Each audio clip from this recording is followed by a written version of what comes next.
খাটিয়েও নানানভাবে অত্যাচার করেও এখানকার আন্দোলনকে শেষ করা যায়নি। তার উদাহরণ আপনারা হাজার হাজার মানুষ আজকে আপনাদের এখানে আমি দেখতে পাচ্ছি উপস্থিত হয়েছেন। ভয় ভীতি উপেক্ষা করে আপনাদের আমি পার্টির পক্ষ থেকে, জেলা কমিটির পক্ষ থেকে আমি লাল সালাম জানাচ্ছি। লড়াইয়ের ময়দানে এভাবেই আপনারা থাকুন। 2026 সালে লড়াই করা যাবে তো? 2026 সালে লড়াইয়ের ময়দানে আপনারা থাকবেন তো? এইটাই হচ্ছে আমার বক্তব্যদের উৎখাত করতে হবে। আজকের কোনো খবর নেই। এই যে টিভি মিডিয়া, ধরুন বাংলা বাঁচাও যাত্রা হচ্ছে, উত্তরবঙ্গ থেকে শুরু করে বিভিন্ন হাজার হাজার মানুষ তারা সমাবেশ করছে, মিছিল করছে, জমায়েত করছে। ইলেকট্রনিক্স মিডিয়া, প্রিন্ট মিডিয়া কোনো খবর দেখাচ্ছে না। এখন একটাই খবর, সে খবরটা হচ্ছে বাবরি মসজিদ। সারা দিন ধরে হুমায়ুন কবিরকে নিয়ে বাবরি মসজিদ হচ্ছে, কত লোক জমায়েত হচ্ছে, কোথা থেকে টাকা আসছে, আন্তর্জাতিক আরব থেকে কোথা থেকে আসছে, সেই সারা দিন ধরে খবর হচ্ছে। আর এদিকে লক্ষাধিক মানুষের নিয়ে ব্রিগেড মিটিংয়ে গীতা পাঠের সেখানে সমাবেশ হচ্ছে। টিভিতে আপনি এই সব দেখবেন। ঘণ্টা খানেক সঙ্গে সুমন, এই নানান ধরনের ঘটনা আপনারা দেখতে পাবেন। কিন্তু ঘণ্টা খানেক সঙ্গে সুমন পশ্চিম বাংলার বেকার যুবক যুবতীরা চাকরি পাচ্ছে না, চাকরি বেকার হচ্ছে, চাকরি না পেয়ে তারা বেকারত্ব ভোগ করছে এবং লক্ষ লক্ষ টাকার বিনিময়ে এখানে চাকরি হচ্ছে। ঘণ্টা খানেক সঙ্গে সুমন হবে না। 3 বছর ধরে আজকে রেগার টাকা বন্ধ। কেন বন্ধ? ঘণ্টা খানেক সঙ্গে সুমন হবে না। ঘণ্টা খানেক সঙ্গে সুমন হবে, অন্যান্য বিষয় নিয়ে মানুষের জীবন যন্ত্রণার কথা হবে না। আজকে আপনারা জানেন 2014 সালে নরেন্দ্র মোদী গুজরাটের মুখ্যমন্ত্রী ছিলেন। তিনি বললেন আমাকে ক্ষমতায় আনা হোক, আমার দলকে এনডিএ জোটকে আনা হোক, এবং আমরা যদি ক্ষমতায় আসি তাহলে ভারতবর্ষ কৃষি প্রধান দেশ। এই আমডাঙ্গা হচ্ছে কৃষি প্রধান এলাকা, গোটা ব্লক কৃষি প্রধান এলাকা, কৃষির উপরে নির্ভরশীল। গোটা ভারতবর্ষে 65% মানুষ আজকে কৃষির উপরে তারা ভিত্তি করে তারা জীবন জীবিকা চালায়।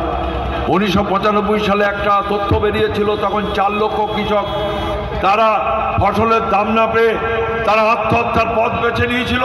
তারপরে কেন্দ্রীয় সরকারের কেন্দ্রীয় ক্রাইম ব্যুরো কোনো রিপোর্ট বের করে না। আজকে প্রতিদিন বেসরকারি মতে প্রতিদিন আমার ভারতবর্ষে 35 জন করে কৃষক ফসলের দাম না পেয়ে হয় বিষ খেয়ে নেয়, গলায় দড়ি দিয়ে মরছে। আজকে যারা চাষ করেন তারা বুঝতে পারছেন ফসলের দাম পাচ্ছে না, বীজের দাম বাড়ছে, সারের দাম বাড়ছে, কালোবাজারি হচ্ছে। আজকে নানানভাবে আপনারা আক্রান্ত হচ্ছেন। এই জায়গায় দাঁড়িয়ে মনমোহন সিং প্রধানমন্ত্রী ছিলেন, তিনি বললেন ডাক্তার স্বামীনাথনকে, উনি কৃষি গবেষক, বলল কিভাবে কৃষকদের বাঁচানো যায়, আপনি একটা কমিশন তৈরি করে রিপোর্ট দিন। ডাক্তার স্বামীনাথন রিপোর্ট দিলেন, মনমোহন সিংকে বললেন কৃষকদের বাঁচানো যায় যদি কৃষকদের উৎপাদিত ফসলের যে খরচ, অর্থাৎ 100 টাকা যদি খরচ হয় তার 1.5 গুণ দাম 150 টাকা দিয়ে কৃষকদের কাছে কিনে নিয়ে এইরকম ভারতবর্ষে পিছিয়ে পড়া মানুষ, 65% মানুষ যে দেশের আজকে দারিদ্র সীমা নিচে রয়েছে, সেই খাদ্য শস্য নিয়ে, দানা শস্য নিয়ে কৃষকদের কাছ থেকে কিনে সরকারকে সেই খাদ্যদ্রব্য গণবন্টন ব্যবস্থার মধ্য দিয়ে গোটা ভারতবর্ষের মানুষের কাছে পৌঁছে দিতে হবে। এই তথ্য রাখলেন, মনমোহন সিং করেনি। নরেন্দ্র মোদী বললেন আমি করব। 2014 সালে আমাকে ক্ষমতায় আনা হোক। গোটা তাম ভারতবর্ষের কৃষকরা উজ্জীবিত হলো। তারা মনে করলো নরেন্দ্র মোদীকে ক্ষমতায় আনলে কৃষকদের উপকার হবে, কৃষক বাঁচতে পারবে। কিন্তু আমরা উল্টে দেখলাম যে সেই নরেন্দ্র মোদী সরকার কৃষক বিরোধী আইন আনলো, 3টে আইন পাশ করিয়ে নিল গায়ের জোরে, সংখ্যাগরিষ্ঠ জোরে। কৃষকদের দিকে তাকালেন না। এরপরে গোটা ভারতবর্ষের কৃষক দিল্লিতে জমায়েত করলেন। 700 কৃষক শহীদের মৃত্যুবরণ করলো না, সে আইন বাতিল করেনি, আপাতত স্থগিত রেখেছেন। ভারতবর্ষে প্রতিদিন কৃষক আত্মহত্যা করছে।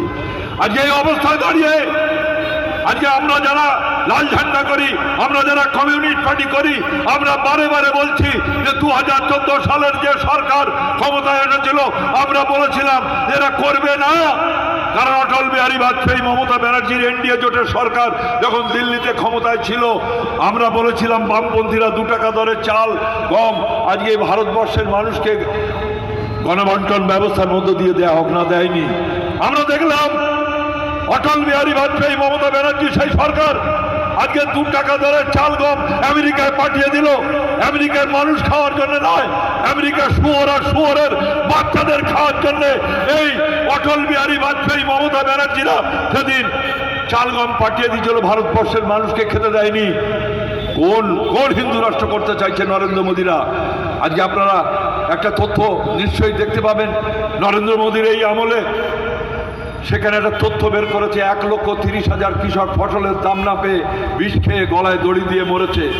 আমি যারা বিজেপিকে ভোট দেন, যারা বিভিন্ন এলাকায় বিজেপিকে আজকে তাদের সংগঠনের সমর্থন করেন, তাদের উদ্দেশ্যে আমি বলতে চাই যে নরেন্দ্র মোদীর তথ্য বলছে 1,30,000 তার আমলে কৃষক ফসলের দাম না পেয়ে হয় বিষ খেয়ে নয় গলায় দড়ি দিয়ে মরেছে। ভারতবর্ষের 80% হচ্ছে হিন্দু, 80% হচ্ছে হিন্দু। তাহলে 1,30,000 কৃষক যদি আজকে নরেন্দ্র মোদীর রাজত্বকালে তারা আত্মহত্যার পথ বেছে নেয়, যদিও 12টা রাজ্যের সেখানে তথ্য নেই, তার মধ্যে পশ্চিম বাংলায় আছে, এখানে মরে গেলেই মমতা ব্যানার্জি বলেন স্বামী স্ত্রীর গন্ডগোল। তাহলে 1,30,000 80% যদি ভারতবর্ষের হিন্দু হয়, তাহলে 1,04,000 আজকে ভারতবর্ষের হিন্দু কৃষক তারা বিষ খেয়ে গলায় দড়ি দিয়ে মরেছে। কোন হিন্দু রাষ্ট্র করতে চাইছে নরেন্দ্র মোদীরা? আমরা বারে বারে বলেছিলাম যে হিন্দুরও নেই, মুসলমানের না। আর যে সরকারটা চলছে আরএসএস, অত্যন্ত উগ্র হিন্দুত্ববাদী এবং কর্পোরেট এবং পুঁজিপতিদের দ্বারা পরিচালিত এই সরকার যে গরিব হিন্দুদের জন্য না, আদানি আম্বানিদের জন্য। আজকে আমার ভারতবর্ষের কৃষক ব্যাংক থেকে ঋণ নিলে তাকে ছাড়ে না, তাকে গলায় গামছা দিয়ে ব্যাংকে টেনে এনে তার স্থাবর ক্রয় করে টাকা আদায় করে। আপনারা কজন জানেন আমি জানি না, নরেন্দ্র মোদী সরকার 16 লক্ষ কোটি টাকা ঋণ এবং ব্যাংকের ঋণ এবং কর মকুব করেছে। কিন্তু আমার ভারতবর্ষের, আমি মুসলমানদের কর মকুব করতে বলছি না, হিন্দুদের কর মকুব করছে কি? হিন্দু আজকে জাতি ধর্ম বর্ণ নির্বিশেষে আজকে ভাগাভাগি করছো। আমি বলতে চাই যে ভাগাভাগি তুমি তো করতে পারছো না। তুমি বলেছিলে জিনিসপত্রের দাম বাড়াবো না, আমি স্থিতিশীল রাখবো, চড় করে জিনিসপত্রের দাম বাড়ছে। চাল গম ডাল তেল থেকে ভোজ্য, আজকে তেল থেকে আরম্ভ করে সমস্ত জিনিসের দাম বাড়ছে। আমি আহমেদ খান, আমার জন্য কি আপনার জিনিসের দাম একরকম বেশি, আর আমাদের এই যে তপন মজুমদার হিন্দু, তার জন্য কি আলাদা দাম? আমি আহমেদ আলী খান, আমার গ্যাসের দাম 1100 টাকা, আর তপন মজুমদারের গ্যাসের দাম হিন্দু তার কি 400 টাকা? অর্থাৎ মূল্য বৃদ্ধিতে আর্থিক যে নীতি গ্রহণ করছে তাতে কিন্তু কোনো ভাগাভাগি নেই। তাতে হিন্দু মুসলমান জৈন খ্রিস্টান যে ধর্মের মানুষ হোক না কেন, আর্থিকভাবে আপনার উপরে আক্রমণ নামিয়ে এনেছে। একটার পর একটা কালো কানুন তৈরি করেছে এই নরেন্দ্র মোদী সরকার।